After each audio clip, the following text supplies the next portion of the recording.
कमरे में हल्की हल्की गुलाबी रोशनी फैली हुई थी।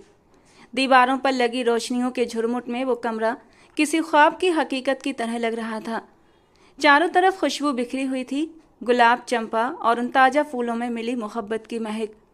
बिस्तर पर नरमी से बिछे सफ़ेद और लाल रंग के गद्दे, तकिए और फूलों की सेज, सब कुछ इस लम्हे को ख़ास बनाने के लिए तैयार था। और इन सब के बीच अनिका सर झुकाए खामोशी से बैठी थी। उसके हाथों पर लगी मेहंदी अब हल्के हल्के रंग बदल रही थी, मगर उसके दिल में एक तूफान सा मचा हुआ था। दिल की धड़कन जैसे हर लम्हा तेज होती जा रही थी। चेहरे पर हल्की सी मुस्कान थी, लेकिन आंखों की झुकी हुई पलकें उसकी घबराहट को छुपा नहीं पा रही थीं। वो शर्म के मारे कभी अपने दुपट्टे को सही करती, कभी उंगलियों पर बने फूलों वाले घेरे को देखती, कभी घूंघट के नीचे से दरवाजे की तरफ नजर डालती। ये शादी उसकी अपनी पसंद की थी। कितना मुश्किल था सब कुछ, माँ बाप को मनाना, भाइयों को समझाना और फिर खुद को इस रिश्ते के लिए तैयार करना। हर लम्हा जैसे एक आजमाइश था, लेकिन उसने हर कदम आरब के लिए उठाया था, उस शख्स के लिए जिसे वो दिल की गहराइयों से चाहती थी, जो उसकी हर बात पर हंस पड़ता था, जो उसकी हर खामोशी को समझ लेता था। आज वो लम्हा आ गया था जिसका दोनों ने एक दूसरे से वादा किया था। अनिका, अपनी शादी की रात हम दोनों सिर्फ अपने लम्हों को याद करेंगे। मैं तुम्हारे लिए गिटार लाऊंगा, तुम गाना गाओगी और मैं तुम्हारी आवाज़ सुनूंगा। तुम जब गुनगुनाती हो ना, दिल में एक सुकून सा उतर जाता है। और शादी की पहली रात मैं तुम्हारी सुरीली आवाज़ को अपने दिल में उतारना चाहता हूँ। हम नाचेंगे, बातें करेंगे, हंसेंगे और बहुत कुछ करेंगे, बस एक दूसरे के साथ रहेंगे। ये वो वाक्य थे जो उसकी याद में ताज़ा हो गए। एक नरम सी हंसी उसके लबों पर आई थी। कितना बचपना था हम दोनों का, लेकिन कितना खूबसूरत था वो बचपना। उसने नज़रें उठाकर कमरे का जायजा लिया। हर कोना आरब की मोहब्बत की झलक लिए हुए था। कमरे की खामोशी में जैसे वक्त थम गया था। अनिका अपने ख्यालों में गुम, होठों पर हल्की सी मुस्कान लिए अपने और आरब के बादों की धुंध में खोई हुई थी कि अचानक दरवाज़ा जोर से खुला। धड़ाम की आवाज़ के साथ एक घबराई हुई नौकरानी अंदर दाखिल हुई। उसका चेहरा हवाइयाँ उड़ा हुआ और आंखें बहशत से बड़ी बड़ी फैली हुई थीं। छोटी मालकिन, गजब हो गया, आपका सुहाग उजड़ गया। उसकी कांपती हुई आवाज़ कमरे में दीवारों से टकराकर वापस आई। अनिका ने हैरत से सर उठाया। उसकी सांस जैसे एक पल के लिए रुक गई। कि क्या बकवास कर रही हो तुम? दिमाग ठीक है तुम्हारा? वो बौखला कर उठी। चेहरे का रंग एकदम सफ़ेद हो गया। नौकरानी ने रोती हुई आंखों से उसे देखा। छोटी मालकिन, आपके पति आरब साहब सीढ़ियों से गिर गए हैं। उनके छोटे भाई और अम्मा जान उन्हें अस्पताल लेकर गए हैं। बहुत बुरी हालत है उनकी, खून बहुत ज़्यादा बह चुका है। हमें नहीं लगता कि वो बच पाएंगे। अनिका के हाथ से दुपट्टा फिसलकर ज़मीन पर गिर गया। उसके कदम जैसे ज़मीन से चिपक गए थे। दिल एक लम्हे को रुक सा गया और आंखें हैरत और डर से फैल गईं। खामोश रहो, बकवास मत करो।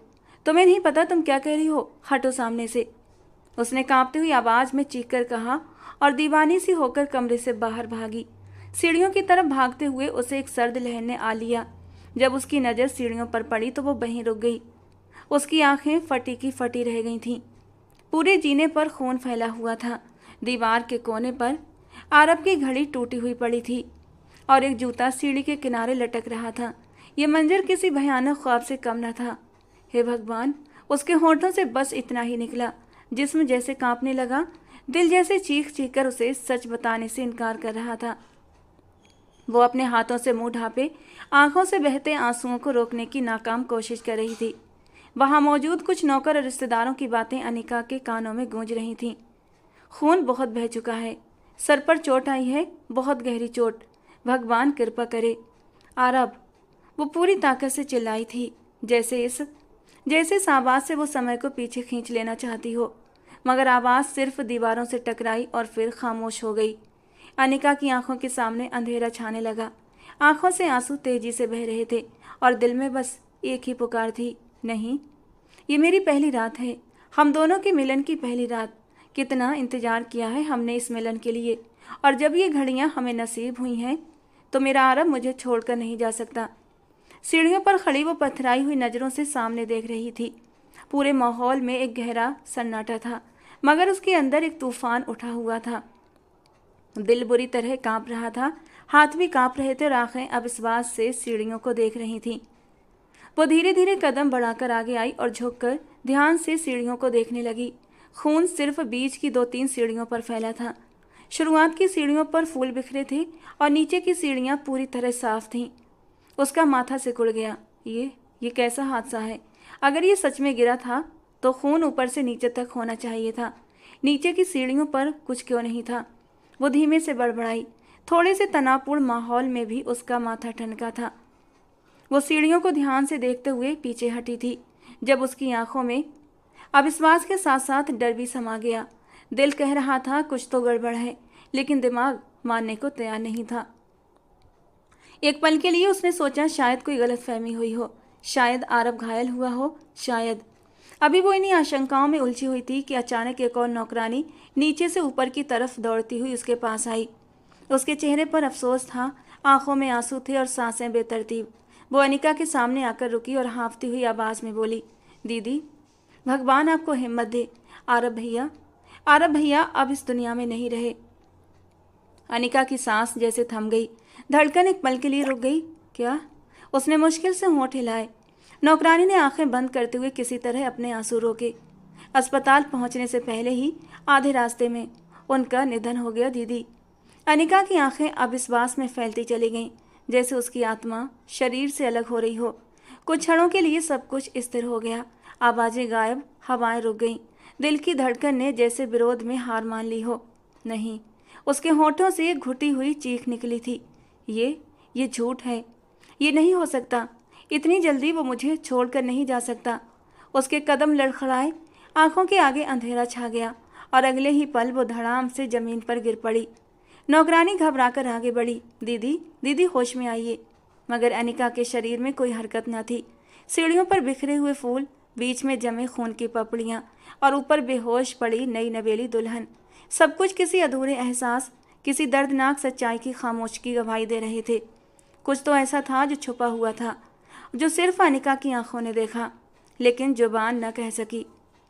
2 दिन बाद कमरे में खामोशी का राज था, जैसे हर चीज सांस रोककर इस उजड़ी हुई दुल्हन के दुख पर मातम कर रही हो।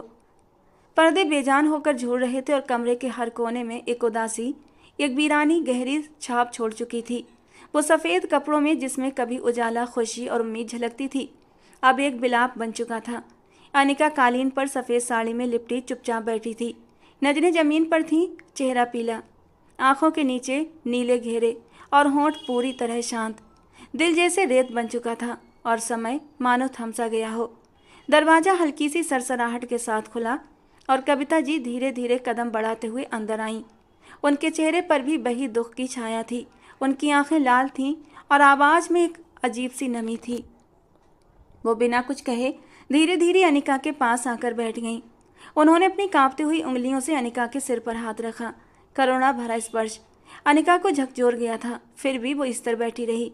कविता जी ने नरमी से कहा, बेटा, मैं जानती हूँ तुम्हारा दुख कितना बड़ा है। जिस व्यक्ति के लिए तुमने सब कुछ छोड़ दिया वो तुमसे छिन गया, लेकिन अब तुम्हें इसी दुख के साथ जीना सीखना होगा। अनिका के होंठ थोड़े से कांपे, पर उसने कुछ कहा नहीं। आंखों से एक मौन आंसू टपक गया और सफ़ेद वस्त्रों में समा गया। कविता जी ने धीरे से उसके कंधे पर हाथ रखा। तुम तो अभी नवविवाहिता हो बेटा। मुझे आज तक यकीन नहीं हो रहा कि ऐसा अत्याचार तुम्हारे साथ कैसे हो गया। तुमने उसकी खातिर अपने घर की खुशियाँ, अपनी इज्जत, अपनी शांति तक बलिदान कर दी। फिर भी उनकी आवाज़ थम गई। वे मुश्किल से अपनी आंखों से बहते आंसू पोंछ सकीं। पता है, वो मेरा सगा बेटा नहीं था, लेकिन मैंने कभी उसे अलग महसूस नहीं होने दिया। अपने दिल से लगाया था मैंने उसे। जब वो छोटा सा था तो रातों को जागकर उसकी बुखार में माथा ठंडा करती थी, और अब वो नहीं रहा और मेरी ममता मानो कहीं दफन हो गई। अनिका की सांस भारी हो गई। वो धीरे से सिर झुकाकर बोली, मम्मी जी, अब इन बातों का क्या फ़ायदा। जिसके दम से मैं थी वो तो नहीं रहा। मैं तो विवाह करके भी अधूरी रह गई। वो अजीब उदासी से बोली थी। उसकी आवाज़ में हार की ऐसी गूंज थी जो किसी टूटे हुए सपने का शोक मना रही हो। कविता जी ने उसके हाथ थामे और धीरे से कहा, नहीं बेटा, तुम अधूरी नहीं हो। तुम वो रोशनी हो जो अब भी उसकी याद को जलाकर हमारे दिलों में उम्मीद रोशन रख सकती हो। तुम इस घर का आखिरी उपहार हो आरव की तरफ से। अनिका ने पहली बार नज़र उठाकर कविता जी की आंखों में देखा। वे आंखें जो पहले प्रेम से चमकती थीं अब दुख से भर चुकी थीं। एक मौन वादा दोनों के बीच हुआ, दुख बांटने का और आरब की याद को सम्मान से जीवित रखने का। कमरा खामोश रहा, लेकिन दिलों में एक नई लहर उठी, धैर्य की, बलिदान की और एक अधूरी कहानी के साथ जीने की। कमरे की हवा में अभी भी गहरी खामोशी थी, मानो समय भी कुछ पल के लिए थम गया हो। अनिका और कविता जी के बीच एक भारी खामोशी छा गई थी। बाहर आंगन में पेड़ की शाखाएं हल्की हवा में सरसराहट कर रही थीं और पक्षियों की मंद चहचहाहट कमरे की गंभीर हवा को छूने से रह गई थी। कविता जी ने गहरी सांस ली और अनिका के चेहरे की ओर देखा, जो अब भी झुका हुआ था। उनकी आंखों में बरसों का अनुभव, दुख और एक माँ का दर्द एक साथ झलक रहा था। वे कुछ पल अनिका की हालत को देखती रहीं, फिर नरमी से बोली, लेकिन बेटा, इस तरह भगवान की व्यवस्था से निराश नहीं होना चाहिए। ये सब सिर्फ और सिर्फ उसकी मर्जी से होता है। हम इंसान कुछ नहीं कर सकते, न किसी को बचा सकते हैं और न किसी को रोक सकते हैं। अनिका ने सिर हिलाया, जैसे वे शब्द उसके दिल से गुजरकर उसकी आत्मा तक पहुंच गए हों। कविता जी की आवाज़ में अब गंभीरता थी। मैं जानती हूँ बेटा, अभी सांत्वना, ये बातें कोई मतलब नहीं रखती, लेकिन दुनिया के साथ जीना पड़ता है। कोई भी दुख हमें जीवन से आज़ाद नहीं करता। इंसान जिंदा रहता है और जीना भी उसी दुख के साथ सीख लेता है। उन्होंने उसका हाथ धीरे से थामा। अनिका ने फिर से नज़र उठाकर उन्हें देखा। उनकी आंखों में एक माँ का सच्चा दुख था। बेटा, मैं तुमसे एक बहुत ज़रूरी बात करने आई हूँ। थोड़ी देर में तुम्हारे माँ बाप तुम्हें लेने आएंगे। ये तो स्वाभाविक बात है, तुम उनके लिए भी बहुत प्यारी हो, लेकिन मैं चाहती हूँ कि तुम अपनी विधवा अवधि के दिन यहीं बिताओ, इसी कमरे में। कविता जी की आवाज़ थोड़ी रुकी, फिर धीरे से जारी रखते हुए बोली, और यही तुम्हारे लिए बेहतर होगा। तुम्हारे पति का कमरा है ये, उसकी हर सांस, हर याद यहीं पर बसी हुई है। मुझे लगता है जब तुम यहीं होती हो तो शायद उसकी आत्मा को भी शांति मिलती होगी। अनिका की आंखों में नमी आ गई। उसने धीरे से सिर हिलाया और नरम आवाज़ में बोली, हाँ मम्मी जी, मैं आपकी भावनाएं समझ रही हूँ। मेरा भी कोई इरादा नहीं है यहाँ से जाने का। मैं यहीं रहूँगी और ख़ुद को संभाल लूँगी, आप चिंता मत करें। कविता जी ने उसके चेहरे पर हाथ फेरते हुए कहा, तुम बहुत बहादुर हो बेटी, और मैं जानती हूँ तुम ये समय भी सह जाओगी। तुमने मेरी संतान के लिए अपनी दुनिया कुर्बान कर दी। अब मैं तुम्हें अपनी बेटी मानकर अपने सीने से लगाऊंगी। अनिका के होंठ कांपने लगे, आंखें भर आईं और वो कविता जी के सीने से लगकर रोने लगी। उस सीने में केवल सास का नहीं, माँ का प्यार भी धड़क रहा था। बाहर आसमान पर सूरज की किरणें धीरे धीरे छनकर अंदर आ रही थीं, जैसे इस सहनशीलता, इस मौन दर्द और इस कोमलता पर ईश्वर भी अपनी रोशनी बिखेर रहा हो। अगले दिन दोपहर के समय लॉन्च का माहौल एक अजीब सी गंभीरता से भरा था। सूरज की किरणें खिड़की के पर्दों से छन छन कर अंदर आ रही थीं और कमरे में फैले शांति समय के थम जाने का एहसास दे रही थी। एक और कविता जी सोफे पर बैठी थीं, जिनकी आंखों में अभी भी गम की नमी थी। उनके सामने अनिका के माँ बाप बैठे थे, चेहरे पर चिंता की लकीरें और आंखों में अपनी बेटी के लिए दर्द झलक रहा था। अनिका की माँ ने एक पल का ठहराव लेने के बाद धीरे से कहा, कविता बहन, मुझे आपसे एक बहुत ज़रूरी बात करनी है। मैं जानती हूँ वक्त हमारे लिए कितना बेरहम रहा है, लेकिन मेरी बेटी अभी बहुत कम उम्र की है। उसकी ज़िंदगी अभी शुरू हुई थी और तकदीर ने उस पर विधवा होने का ठप्पा लगा दिया, लेकिन मैं उसे विधवा का जीवन नहीं देना चाहती। कविता जी ने चुपचाप उसे देखा। उनकी निगाहों में दुख के साथ साथ एक माँ का सम्मान भी था। अनिका की माँ ने बात जारी रखते हुए कहा, उन दोनों के बीच अभी कोई रिश्ता पूरी तरह नहीं बना था। शादी तो हुई थी, लेकिन उनका वैवाहिक संबंध पूरा नहीं हुआ था। ऐसे में विधवा के धार्मिक नियम भी मेरी बच्ची पर लागू नहीं होते। इसीलिए मैं चाहती हूँ कि अनिका को अपने साथ ले जाऊँ, ताकि वो इस माहौल से बाहर आ सके और हम उसकी दूसरी शादी करके उसे एक नई जिंदगी दे सकें। कविता जी ने धीरे से सिर हिलाया और उसकी ओर देखते हुए कहा, नहीं बहन, ऐसी बात मत करो। मैं जानती हूँ तुम्हारा दर्द क्या है, तुम्हारी चिंता भी सही है, लेकिन ये लड़की अब इस घर की बहू है। इसकी विदाई हो चुकी है। इसने मेरे बेटे के साथ शादी की है। मेरी मर्यादा, मेरे परिवार की इज्जत, मेरे घर की शांति इसी की मौजूदगी से है। उन्होंने एक गहरी सांस ली और नरमी से कहा, लेकिन मैं इसे ज़बरदस्ती रोक नहीं सकती, पर विधवा अवधि का सम्मान भी हमारी संस्कृति का हिस्सा है। अगर तुम इसे ले जाओगी तो ये घर तो और भी सुनसान हो जाएगा। आरब की यादें यहीं हैं, उसकी मौजूदगी की खुशबू, उसकी सांसों की महक इस कमरे में बसी है। और इस सब का एहसास केवल अनिका को है। उनके शब्द ख़त्म भी नहीं हुए थे कि अनिका चुपचाप सब सुनती हुई धीरे से बोली, जी माँ, मैं अभी यहीं रहना चाहती हूँ, मैं यहाँ से जाना नहीं चाहती। प्लीज़ कोई मुझे मजबूर न करे, मुझे अपने पति के घर में ही रहना है। उसकी आवाज़ में कंपन था, लेकिन लहजे में हिम्मत भी थी। मुझे यहाँ पर आरब की खुशबू महसूस होती है। मुझे लगता है अगर मैं यहाँ से चली गई तो शायद उसकी आत्मा भी बेचैन हो जाएगी। भगवान के लिए मुझे किसी तरह का दबाव मत दो। ये कहते हुए वो धीरे से अपनी जगह से उठी और सबकी निगाहें चुराती हुई धीरे धीरे अपने कमरे की ओर बढ़ गई। कमरे में एक पल के लिए फिर से चुप्पी छा गई, लेकिन उस चुप्पी में अनिका के संकल्प की गूंज थी जो उसके अटल इरादे और वफा की गवाही दे रही थी। कविता जी ने सिर झुकाया और अनिका के माता पिता के चेहरे पर एक बेबसी और गर्व का मिला जुला भाव उभर आया था, लेकिन वे अपनी संतान के लिए अत्यधिक चिंतित भी थे। और फिर एक सप्ताह बाद रात के सन्नाटे में पूरे घर पर एक रहस्यमय सन्नाटा छाया था। घड़ी की सुइयां 3 बजे के नंबर को पार कर चुकी थीं जब अचानक अनिका की आंख खुल गई। गले में सूखापन महसूस हुआ, प्यास से जीभ तालू से चिपकने लगी। कमरे में अंधेरा था, केवल खिड़की से आती मंद चांदनी फर्श पर धुंधला सा प्रतिबिंब डाल रही थी। वो थोड़ा सा करवट बदल कर उठ बैठी, इर्द गिर्द नजर दौड़ाई। कमरा खाली था, शांत सुनसान। एक पल के लिए दिल में हल्की सी उलझन उठी, लेकिन प्यास की तीव्रता ने सभी सोचों पर काबू पा लिया। उसने चुपचाप पानी का खाली जग उठाया, धीरे से दरवाजा खोला और दबे कदमों से रसोई की ओर चल पड़ी। हर कदम पर फर्श की लकड़ी हल्की सी चरचराहट के साथ उस सन्नाटे को चीरती महसूस हुई। रसोई में पहुंचकर उसने जग में पानी भरा और जैसे ही वो पलटने लगी, एक साया अचानक सामने आकर खड़ा हुआ। वो घबरा गई और तुरंत अपने चेहरे पर घूंघट डाल लिया। दिल जोर जोर से धड़कने लगा। आप इस समय यहाँ क्या कर रही हैं? सामने खड़े आदमी की आवाज़ में हैरानी के साथ साथ एक अजीब सी जिज्ञासा भी थी। आरब का छोटा भाई आदबिक।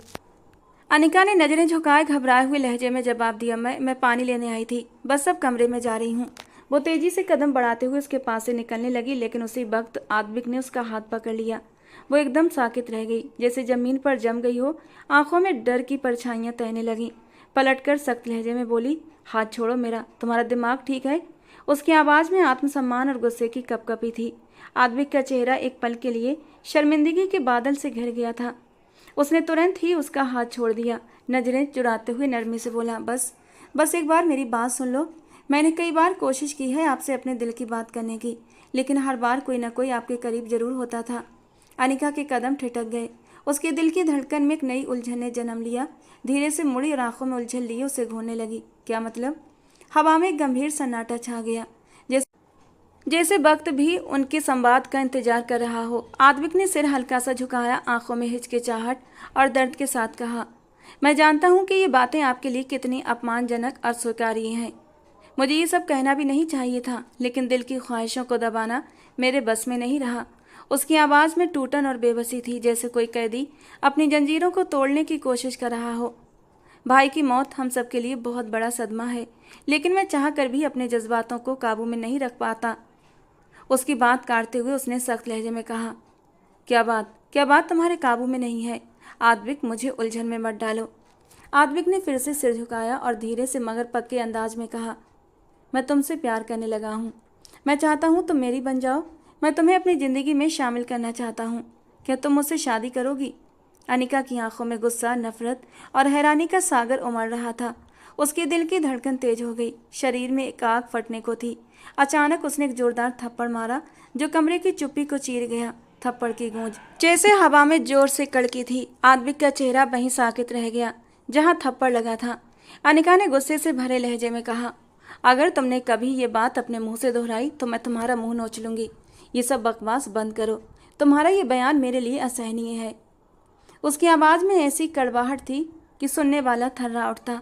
वो चुपचाप अपने कमरे की ओर बढ़ गई। हर कदम में दबा हुआ गम और सख्ती साफ झलक रही थी। पीछे रह गया आदबिक, जो खुद को बेजुबान और अधूरा महसूस कर रहा था। उसकी आंखों में पछतावे और दर्द के निशान साफ नजर आ रहे थे। कमरे के दरवाजे के बंद होने की आवाज़ ने जैसे एक अध्याय बंद कर दिया हो और दोनों के बीच की दीवार और भी मोटी हो गई थी। बाहर रहने वाली हवा में अब निराशा, बेबसी और दिल टूटने की खुशबू घुल गई थी। आदबिक थोड़ी देर जमीन की तरफ देखता रहा, फिर धीरे धीरे कदम बढ़ाते हुए वहां से चला गया, अपने दिल की तन्हाई और ख्वाहिशों को दिल के अंदर कहीं दबाकर।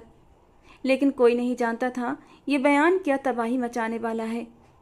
वक्त धीमी चाल से गुजर रहा था। कमरे की हल्की रोशनी में अनिका के चेहरे पर सुकून की एक गहरी झलक थी, मगर आंखों में अब भी गम के साए मंडरा रहे थे। उसके हाथों की हल्की हरकत से आपस में टकराकर एक मृदु आवाज़ पैदा कर रहे थे। अचानक कमरे का दरवाज़ा धीरे से खुला और कविता जी ने अंदर कदम रखा। उनकी आंखों में एक नरमी और हल्की सी चिंता झलक रही थी। अनिका ने देखा तो हल्की सी मुस्कान के साथ सिर हिलाया, जैसे दिल की गहराइयों से प्यार का पैगाम भेजा हो। कविता जी चुपचाप अनिका के पास जाकर कुर्सी पर ही बैठ गईं। एक पल के लिए दोनों की नज़रें मिलीं। फिर उन्होंने अचानक अनिका का हाथ थाम लिया। वो हाथ जो कई दुख सह चुका था, अब उनके हाथों में मजबूती और हिम्मत का स्रोत बन गया था। कुछ लम्हे भी चुप रहीं और कुछ देर बाद एक नरम मगर गहरी आवाज़ में कहा, जैसे तुम्हारी माँ ने कहा था कि ज़िंदगी बहुत बड़ी है और तन्हाई इंसान को मार देती है। मैं भी यही बात तुम्हें बार बार समझाती रहती हूँ। अनिका ने थोड़ी हैरानी से उनकी तरफ देखा। कविता जी ने अपनी बात जारी रखी, मैं चाहती हूँ कि तुम ये समझो कि मैं तुम्हें अपने दिल में इतनी मोहब्बत से रखती हूँ कि मैं शब्दों में बयान नहीं कर सकती। तुम मेरे लिए सिर्फ बहू नहीं बल्कि मेरी बेटी हो। मुझे पता है कि तुम्हारे माँ बाप तुम्हें अपने साथ ले जाएंगे, मगर मैं नहीं चाहती कि वो तुम्हें यहाँ से ले जाएं, कि तुम यहाँ से जाओ। अनिका के चेहरे पर नरमी की झलक आई, मगर उसकी आंखों में वही पुराने गम की परछाई थी। कविता जी ने धीरे से हाथ मजबूत किया, मैं चाहती हूँ कि तुम हमेशा मेरे साथ रहो, मेरे आरब की निशानी की तरह। तुम जानती हो वो तुम्हें कितना चाहता था। वो कई बार अपनी मोहब्बत का इजहार मुझसे कर चुका था, लेकिन मैं बेवकूफ़ थी जो समझ न सकी। अगर मैंने उसकी शादी पहले कर दी होती तो तुम पहले ही मेरे घर में होती और मेरे बच्चे की ज़िंदगी में खुशियाँ आ जाती। अनिका ने दुखी होकर कहा, मम्मी जी, आप ऐसी निराशाजनक बातें क्यों करती हैं? अगर आपके दिल में कुछ बात है तो आप मुझसे बात करें, मैं हूं ना, जो कुछ भी हो सके मैं आपके लिए कर सकती हूं। कविता जी की आंखों में नमी आ गई, मगर उन्होंने हिम्मत जुटाई और कहा, पहले वादा करो कि तुम मेरी बात ध्यान से सुनोगी और इनकार नहीं करोगी। अनिका ने बिना किसी हिचक के सिर हिलाया, मम्मी जी, मैं वादा करती हूँ। कविता जी ने अपने दिल की बात कहते हुए कहा, मैं जानती हूँ कि तुम्हारी ज़िंदगी में बहुत दुख है, मगर मैं चाहती हूँ कि तुम खुद को फिर से संवारो। ज़िंदगी ने हमें जो दर्द दिए हैं उनके सहारे हम नहीं चल सकते। तुम्हारे अंदर इतनी हिम्मत और ताकत है कि तुम दुनिया के हर दुख का सामना कर सको। अनिका ने उनके हाथ को थाम कर कहा, हाँ, मैं आपकी बात समझ रही हूँ, लेकिन प्लीज़ विस्तार से बताइए ताकि मुझे कोई दिक्कत ना हो। इस तरह पहेलियाँ मत बुझाएं। कुछ पलों बाद वो चुप रहीं, फिर उसे देखते हुए बोली, तुमने मुझसे वादा नहीं किया, बताओ क्या तुम मेरी बात मानोगी? क्या मुझे अपनी माँ मानती हो? वो थोड़ा हैरान हुई। उनकी हर पल बदलती हुई मुद्रा पर वो सचमुच हैरान थी, लेकिन फिर उन्हें देखते हुए बोली, हाँ, मैं बोल रही हूँ आपसे। जो मेरी ताकत में हो सकेगा वो मैं आपके लिए ज़रूर करूँगी। आप मुझे बताएं, आखिर वजह क्या है जो आप इतनी ज़्यादा मायूस दिख रही हैं और मुझसे क्या चाहती हैं? उसके जवाब पर वो कुछ पल चुप रहीं, फिर उसे देखते हुए बोली, अनिका, मैं तुमसे एक बात करना चाहती हूँ। उसने सिर को हल्की सी हलचल दी। वो आगे बोली, तुम मेरे दिल के बहुत करीब हो गई हो। इतने कम समय में ही मैंने तुम्हें अपनी आत्मा के भीतर जगह दे दी है। इसीलिए मैं चाहती हूँ सारा जीवन तुम मेरे साथ रहो। इसीलिए मैं चाहती हूँ तुम मेरे आद्विक से विवाह कर लो। उनकी आवाज़ में प्यार के साथ एक गंभीरता भी थी। वो तुमसे बहुत प्यार करता है। तुम्हारे लिए उसके दिल में इतनी चाह है कि वो तुम्हें पूरा हक देकर अपना मानने को तैयार है। अनिका ने आश्चर्य से आंखें बड़ी करके कहा, मम्मी जी, मैं जानती हूँ कि आद्विक मेरे बारे में कैसा महसूस करता है, लेकिन आप जानती हैं कि मेरा दिल सिर्फ आरब के लिए धड़कता है।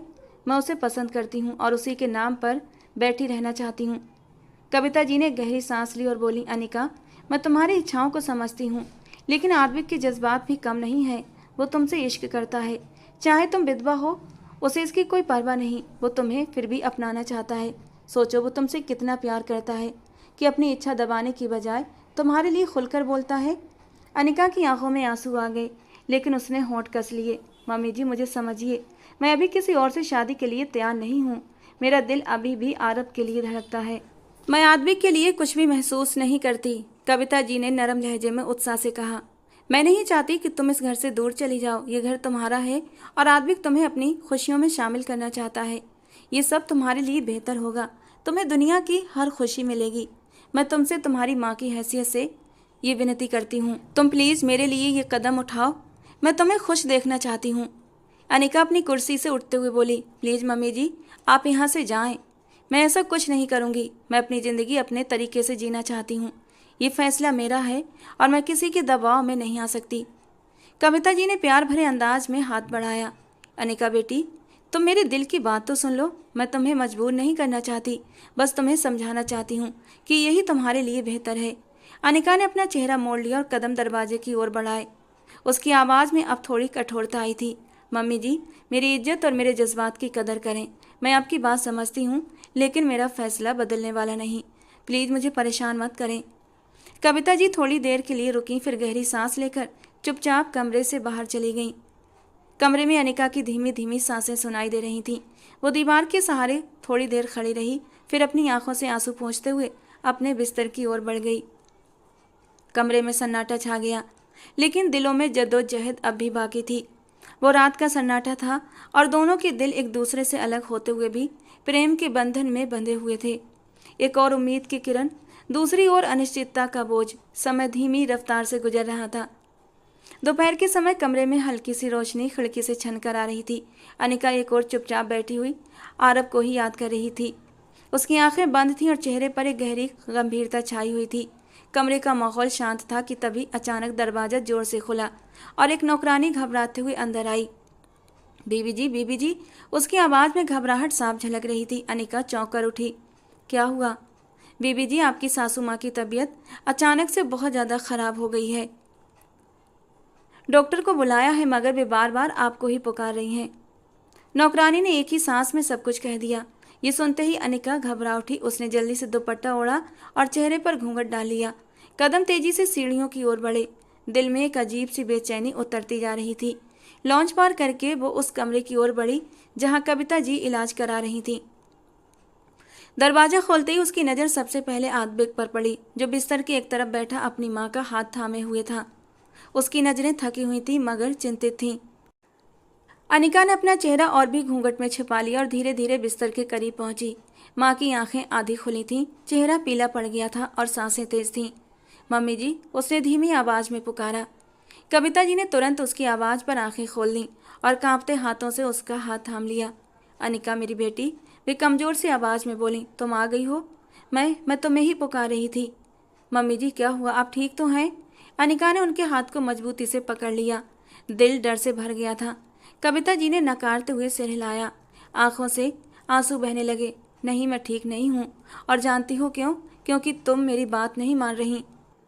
तुम क्यों मेरी इच्छा का सम्मान नहीं कर रही? तुम्हारे घर वाले जल्दी ही तुम्हें कहीं और ले जाएंगे और मैं तुम्हारे बिना नहीं जी सकती। अनिका। अनिका की आंखें नम हो गईं। वो उनके झुर्रियों भरे चेहरे को देखने लगी। मम्मी जी, भगवान के लिए मेरे हाल पर दया करो। मैं आरब के अलावा किसी को उसकी जगह नहीं दे सकती। मेरी आत्मा अभी भी उससे जुड़ी है। मैं किसी और के लिए नहीं बन सकती। कविता जी ने उसकी बात सुनते ही बच्चों की तरह रोना शुरू कर दिया। मैं तो सिर्फ इतना चाहती हूँ कि तुम सिर्फ मेरे पास रहो। मेरी दुनिया की आखिरी खुशी हो तुम। मैंने तुम्हें बेटी माना है, बहू से भी बढ़कर। अगर तुम चली गई तो ये घर, ये दिल सब खाली हो जाएगा। अनिका की पलकें भीग गईं, मगर उसने अपने हौसले पर काबू रखा। मम्मी जी, मैं कहीं नहीं जाऊंगी। मैं यहीं रहूंगी आपके पास। लेकिन प्लीज़ मुझे मजबूर न करें। आरब की जगह कोई और नहीं ले सकता। कविता जी ने उसका हाथ और मजबूती से थाम लिया, लेकिन उनकी सिसकियां कम नहीं हुईं। कमरे का माहौल भारी हो गया था। एक माँ के टूटे दिल और एक विधवा के जख्मी जज्बातों का टकराव आंसुओं की शक्ल ले चुका था। बाहर सूरज चमक रहा था, लेकिन इस कमरे में केवल एक ठंडी उदासी बसी हुई थी। जैसे ही कविता जी की सिसकियां कुछ थमी, अचानक आदमी की आवाज़ ने सन्नाटा तोड़ दिया। उसकी आवाज़ में बेसहारा अपनापन और विनती एक साथ झलक रही थी। प्लीज़ राजी हो जाओ। ये सिर्फ मेरे दिल का सवाल नहीं, ये मेरी माँ की ज़िंदगी का सवाल बन चुका है। वे दिन ब दिन टूटती जा रही हैं। अगर तुमने इनकार किया तो शायद वे इस सदमे को सहन न कर पाएं। अनिका ने एक पल के लिए आंखें बंद कर लीं। उसकी सांसें जैसे थम सी गईं। दिल की दीवार पर आरब की यादों की परछाइयाँ फैल गई थीं, लेकिन कविता जी की आंखों में बसी वो ममता और दर्द भी उसका दिल नरम कर रहा था। कुछ पलों बाद उसने नज़रें उठाकर आदविक की ओर देखा। ठीक है, लेकिन मुझे तुमसे अलग होकर कुछ बात करनी है। आदविक ने तुरंत सिर हिलाया, जैसे वो पहले से इस बात के लिए तैयार हो। आइए हम लॉन्ज में बात कर लेते हैं। उसके लहजे में गंभीरता थी, एक अजीब सी नरमी और उम्मीद का मेल। अनिका ने चुपचाप सिर हाँ में हिलाया और घूंघट संभालते हुए उसके साथ लॉन्च की ओर कदम बढ़ा दिए। दोनों के कदम धीरे धीरे सीढ़ियां उतरते रहे, जैसे हर सीढ़ी उनके बीच की दूरी को थोड़ा थोड़ा कम कर रही हो। लॉन्ज में पहुंचकर वे दोनों सोफे के दो किनारों पर बैठ गए। कमरे में गहरी चुप्पी छा गई, केवल घड़ी की टिक टिक सुनाई दे रही थी। अनिका ने कुछ पल आदमी की ओर गौर से देखा, उसकी आंखों में छिपी बेचैनी साफ झलक रही थी। फिर उसने गहरी सांस ली और बेबसी से बोली, अगर मैं इस रिश्ते के लिए हाँ कहूँ तो मेरी कुछ शर्तें होंगी। आद्विक ने तुरंत सिर उठाकर उसे देखा। जी हाँ, शर्तें। अनिका का लहजा सपाट था, मगर लहजे में नरमी भी थी। अगर तुम इन शर्तों का सम्मान करते हो तभी ये रिश्ता संभव है। मैं किसी भावनात्मक बोझ या मजबूरी में नहीं, बल्कि होशो हवास में फैसला लेना चाहती हूँ। आद्विक का चेहरा एक पल में गंभीर हो गया। उसने हाथ सीने पर रखे और नरमी से बोला, मुझे आपकी सभी शर्तें मंजूर हैं। आप सिर्फ हुक्म करें। आप जो चाहें, जैसा चाहें वैसा ही होगा। मेरे लिए आपकी खुशी, आपकी रजा सबसे महत्वपूर्ण है। कमरे में एक पल के लिए खामोशी छा गई, मगर उस खामोशी में विश्वास की एक नई नींव रखी जा रही थी। एक ऐसा फैसला जो कई जिंदगियों का रुख बदलकर रख देने वाला था। अनिका ने उसके चेहरे को देखा और पहली बार एक हल्की सी थकी थकी सी सांस भरी, जैसे दिल के किसी कोने में बोझ बैठा थोड़ा थोड़ा हल्का हुआ हो। उसने धीरे से आदमी की तरफ देखा, फिर सिर को हल्का सा झुकाकर बोली, मेरी पहली शर्त यह है कि मैं कभी भी पत्नी का वो हक अदा नहीं कर पाऊंगी जो एक पति का हक होता है। इसीलिए आप मुझसे परहेज करें, मुझसे दूर रहें। हम दोनों हालांकि एक ही कमरे में होंगे, लेकिन हमारे बीच अनजानी दूरी बनी रहेगी। मैं आरब को चाहती हूँ और शायद हमेशा चाहती रहूँगी। उसकी जगह मैं किसी और को अपनी ज़िंदगी में शामिल नहीं कर सकती। ये शादी सिर्फ और सिर्फ आपकी माँ की खातिर होगी। मैं आपके जज्बातों को कभी सुकून देने का सामान नहीं बन सकती। आदमी के चेहरे पर एक पल के लिए दर्द की लहर उभरी, लेकिन उसने सब्र का दामन नहीं छोड़ा। दिल की टूटती हुई तारों को थामते हुए वो धीरे से बोला, मैं आपसे प्यार करता हूँ। जैसी आप हैं, जैसी भी हैं, मुझे स्वीकार है। अगर यही जहर है तो मैं खुशी से पी जाऊँगा। मैं आपके वजूद से नहीं, आपकी आत्मा से मोहब्बत करता हूँ। आपकी हर शर्त मेरे लिए काबिल कबूल है, चाहे वो कितनी भी कड़ी क्यों ना हो। वो बेहद गंभीरता से बोला था और नजरें अब भी झुकी हुई थीं। अनिका ने हल्का सा सिर झुकाया, जैसे उसकी बात ने कुछ पल के लिए दिल की तहों को छू लिया हो। फिर उसने अगली बात कही, शर्त नंबर 2, आप मुझ पर किसी भी तरह की पाबंदी नहीं लगाएंगे। हम दोनों अपनी अपनी मर्जी से ज़िंदगी बिताएंगे। मैं इस विवाह के लिए सिर्फ आपकी माँ की खातिर तैयार हो रही हूँ, उनका दिल रखने के लिए। न इसमें मेरी मर्जी शामिल है और न मेरे दिल की ख्वाहिश। और तीसरी शर्त, आप कभी भी मुझे आरब का नाम लेने से नहीं रोकेंगे। मैं जब चाहूँ, जैसे चाहूँ, आरब को याद कर सकती हूँ, क्योंकि जब से आरब इस दुनिया से गया है, मैं रातों को उठकर उसका नाम लेकर रोती हूँ और कभी कभी उसका नाम लेकर उससे बातें भी करती हूँ। तो आप ये सब कुछ करने से मुझे नहीं रोकेंगे। आद्विक ने तेजी से सिर हिलाया, जैसे उसे और कुछ सुनने की जरूरत ना हो। मंजूर है, वो धीरे से बोला। आपकी हर बात, हर शर्त, हर फैसला मेरे सिरागों पर। कुछ पल खामोशी छाई रही। अनिका ने गहरी सांस ली, फिर ठहरे हुए लहजे में कहा, ठीक है, फिर मैं आपसे शादी करने के लिए तैयार हूँ। आप अपनी माँ को सूचना दे दें। मैं अब अपने कमरे में जा रही हूँ। आद्विक ने बस धीरे से सिर हिलाया था, खामोश, खाली नज़रों से उसे जाता हुआ देखता रहा। अनिका के चेहरे पर अभी भी घूंघट था। उसने सिर संभाला, दुपट्टा ठीक किया और धीरे धीरे कदमों से लॉन्च से बाहर चली गई। उसकी पीठ जैसे खाली अस्तित्व का साया लिए अपने फैसले का बोझ संभालती जा रही थी। आद्विक अपनी जगह स्थिर बैठा रहा, उस खामोश हाँ की गूंज में जो शायद एक नए दर्द की शुरुआत थी। 4 महीने बाद लॉन्ज में आज एक खास खामोशी छाई हुई थी। सोफे, कुर्सियाँ, कालीन, सब कुछ जैसे साधारण मगर गरिमामय इंतजाम में डूबा हुआ था। अनिका के चेहरे पर आज भी वही गहरी उदासी थी। चेहरा घूंघट से ढका हुआ, नजरें झुकी हुई और दिल में एक तूफान मचा हुआ था। दिल अभी भी उस दर्द के सहरा में भटक रहा था, जहां आरब की यादें हर मोड़ पर इंतजार करती थीं। बहुत ही सादगी से आद्विक और अनिका की शादी हो गई। कुछ चेहरों पर शांति थी, कुछ पर उदासी और कुछ पर बेआवाज चिल्लाहट। जिंदगी ने एक नया मोड़ ले लिया था, चाहे दिल अभी भी पिछले मोड़ पर रुका हो। समय धीरे धीरे बीत रहा था। कमरे में हल्की सी मंद रोशनी थी। दीवार पर लगी घड़ी की टिक टिक और बाहर से आती हवा की सरसराहट माहौल में एक अजीब खामोश की गूंज पैदा कर रही थी। शादी की पहली रात से ही दोनों ने एक कमरे में रहना शुरू कर दिया था, लेकिन बिस्तर दोनों के अलग अलग थे। आद्विक ज़्यादातर कमरे से लगे स्टडी रूम में सोया करता था और अनिका बेड पर सोती थी। 7 दिन हो चुके थे दोनों की शादी को, लेकिन हर पल सदियों जितना भारी था। अब भी वो चुपचाप कमरे में हल्का अंधेरा किए बेड पर लेटी हुई थी।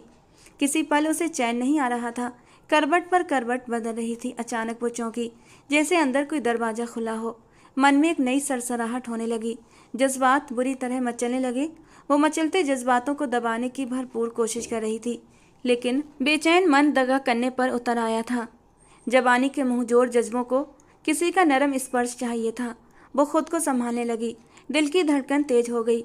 उसके अंदर कुछ नए एहसास पलने लगे। जबानी की तीव्रता, तन्हाई की चुभन और एक रिश्ता जिसका अस्तित्व अब सिर्फ नाम का न रहा था। कुछ पल वो यूं ही बैठी रही, खामोश, खालीपन में खोई, और जैसे दिल पर पत्थर रखकर एक फैसला कर लिया। वो धीरे से उठी, अपने दुपट्टे को संभाला और कदमों को मजबूती दी। उसका दिल कह रहा था, अब जिंदगी को यहीं रोक कर नहीं रखा जा सकता।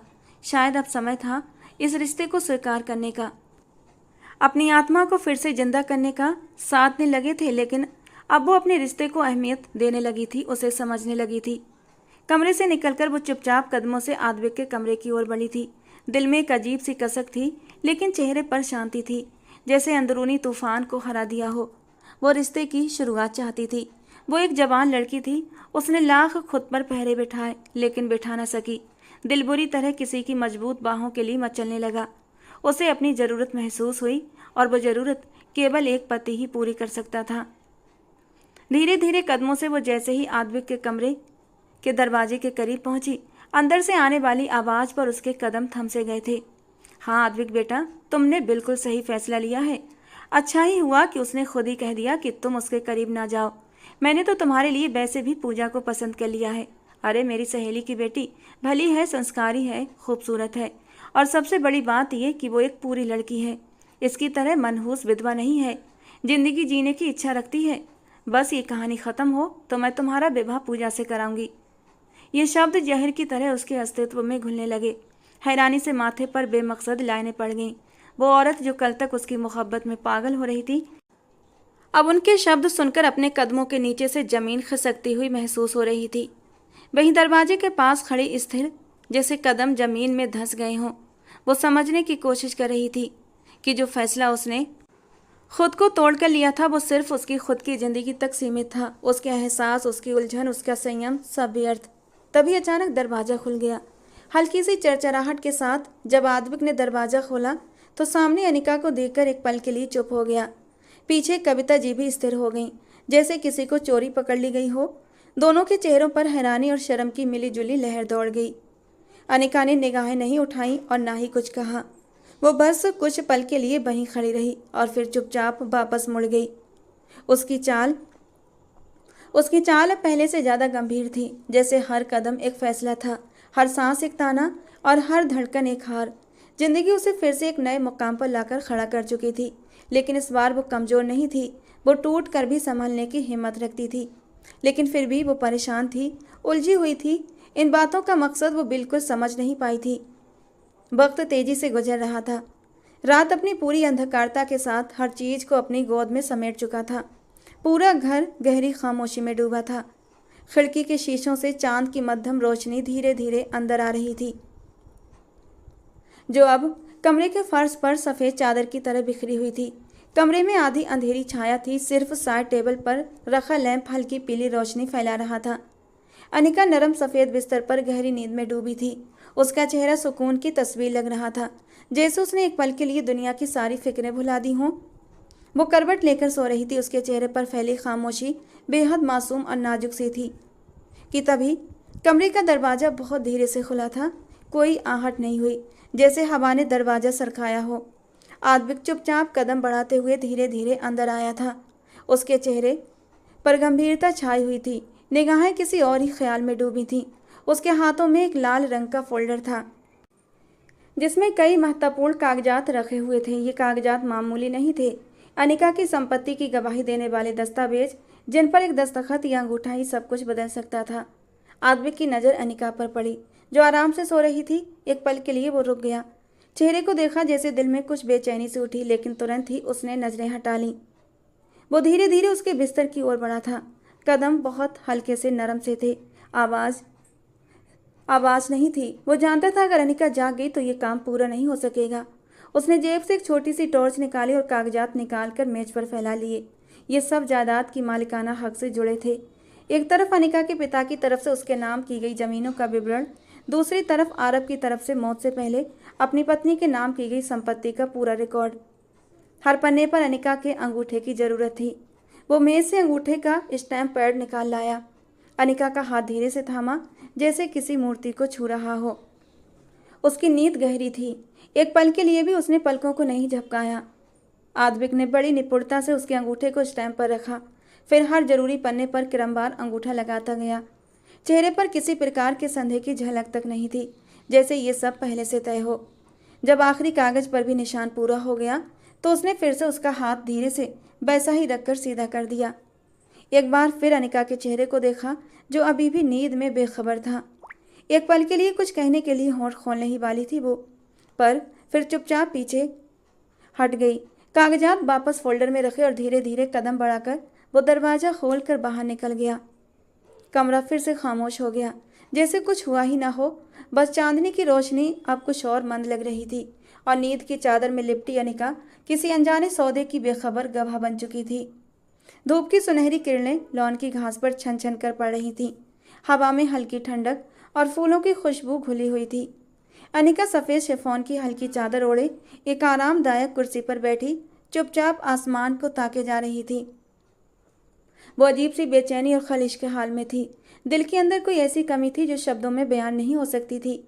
जिंदगी मानो एक बंद कमरे की तरह हो गई थी, जिसमें न रोशनी की गुंजाइश थी और ना ही हवा का कोई झोंका। उसी वक्त एक नौकर झिझकते हुए उसके पास आया, सिर झुकाए सम्मान से बोला, बीबी जी, बाहर कोई आपका दोस्त आपसे मिलने आया है। अनिका चौंक कर उसे देखने लगी। माथे पर बल आ गए। मेरा कोई दोस्त? ये कैसे संभव है? उसने उलझे हुए अंदाज में कहा। नौकर ने नजरें झुकाकर नरमी से जवाब दिया, जी बीबी जी। वो बहुत जोर दे रहा है, कहता है आपसे ज़रूरी बात करनी है। अनिका के दिल में बेचैनी की एक नई लहर दौड़ गई। वो धीरे से उठी, चादर को संभाला और तेज कदमों से बाहर की ओर बढ़ गई। आंगन के दरवाजे पर पहुंचते ही उसकी नज़र एक अनजान युवक पर पड़ी, जो बड़े आत्मविश्वास से खड़ा था। उन काली आंखों में अजीब सी पहचान लिए वो तुरंत आगे बढ़ा। आपने मुझे पहचाना? युवक ने खुशी से पूछा। अनिका उलझन में सिर ना में हिला गई। नहीं, मैं आपको नहीं जानती। उसके होठों से बेख्तियार निकला था। वो अभी और कुछ भी कहने वाली थी कि पीछे से तेज कदमों की आहट सुनाई दी। आद्विक अपनी जगह गुस्से से भरा हुआ दरवाजे से प्रकट हुआ और उस युवक को कड़क नज़रों से घूरते हुए चिल्लाया, कौन हो तुम और यहाँ क्या कर रहे हो? वो युवक तुरंत बोल उठा, मुझे इन्होंने बुलाया है। इन्होंने खुद कहा था कि ये मुझसे मिलने आएंगी। अनिका का रंग फीका पड़ गया। वो तेज लहजे में बोली, क्या बकवास कर रहे हो? मैंने तुम्हें कब बुलाया? क्या तुम? लेकिन युवक अपनी बात पर अड़ा रहा। मैं झूठ नहीं बोल रहा। आपने खुद मुझसे कहा था कि मैं आपका दोस्त हूँ। आपको मेरी दोस्ती पसंद है और आप मेरे घर आए। ये सुनते ही आद्विक का गुस्सा आसमान छूने लगा। वह पलकों के झपकते ही उस लड़के की तरफ भागा, उसका गला पकड़कर जोर से झंझोड़ने लगा। दफा हो जाओ यहाँ से, वरना मैं तुम्हारी हड्डियाँ तोड़ दूंगा। वो जोर से दहाड़ा। आंखों में एक आग सी लपकी। वो युवक घबराकर पीछे हट गया और तेजी से दरवाजे की तरफ भाग गया। आद्विक ने गहरी सांस ली, फिर अपनी पत्नी की ओर मुड़ा, जो स्थिर खड़ी थी। उसकी आंखों में बेबसी और डर एक साथ था। आद्विक ने उसे खूंखार नजरों से घूरते हुए कहा, और तुमसे तो मैं बाद में निपटूंगा। तुम्हारा इलाज अब बहुत अच्छे से करना पड़ेगा। अनिका अनायास ही एक कदम पीछे हट गई, जैसे इस वाक्य ने उसके अंदर की सारी उम्मीदें फिर से तोड़ दी हों। वो अंदर आई तो कविता जी बाहर लॉन्ज में ही खड़ी थी। अरे ये क्या शोर कर रखा है तुम लोगों ने बाहर? माँ देख ले इस औरत को, क्या गुल खिलाती फिर रही है। मुझे अपने करीब नहीं आने देती, कहती है आरब का हक किसी और को नहीं दे सकती। अब मुझे समझ आया कि ये मुझे करीब क्यों नहीं आने देती, क्योंकि ये तो अपनी ज़रूरतें कहीं और से ही पूरी कर लेती है। ये बदकिरदार औरत है। ये कहते हुए आद्विक ने आगे बढ़कर उसके मुंह पर एक थप्पड़ मारा था। फिर से एक बार कमरे में सन्नाटा छा गया। लेकिन अब ये सन्नाटा किसी तूफान के आने की आहट था और फिर सच में उसने इलाज कर दिया। अगले ही दिन उसे घर से निकाल दिया गया। कमरे की खामोश हवा में केवल दीवार पर टिक टिक करती घड़ी की आवाज़ सुनाई दे रही थी। पर्दे आधे खुले थे और शाम की मध्यम रोशनी कमरे में एक गंभीर उदासी फैला रही थी। अनिका सोफे पर गुमसुम बैठी थी। उसकी आंखें लाल थीं और चेहरा भी पीला पड़ चुका था और आंसू उसके गालों पर सूख चुके थे। वो मानो पत्थर बन चुकी थी। सांसें चल रही थीं लेकिन जिंदगी कहीं दूर छूट गई थी। इस अचानक हुई घटना पर वो हैरान थी। उस अजनबी लड़के का अचानक आना और फिर उसका निकाल दिया जाना, ये सब कुछ उसे स्तब्ध कर देने वाला था। वो अपने विचारों में खोई हुई थी कि अचानक दरवाज़ा खुला और उसकी एक कजिन आशा अंदर आई। अनिका ने चौंक कर नज़रें उठाईं और जैसे ही आशा की नज़र उस पर पड़ी वो तुरंत दौड़ी और उसे ज़ोर से गले लगा लिया। अनिका, वो सिसकते हुए रोते हुए बोली थी, क्या सुन रही हूँ मैं? मामी से पता चला तुम घर वापस आ गई हो। ये क्या हो रहा है तुम्हारे साथ? अनिका की आंखों में फिर से आंसू आ गए। उसने खुद को संभालते हुए कहा, मुझे खुद समझ नहीं आ रहा आशा, उन्होंने मेरे साथ ऐसा क्यों किया? मैंने उनका क्या बिगाड़ा था?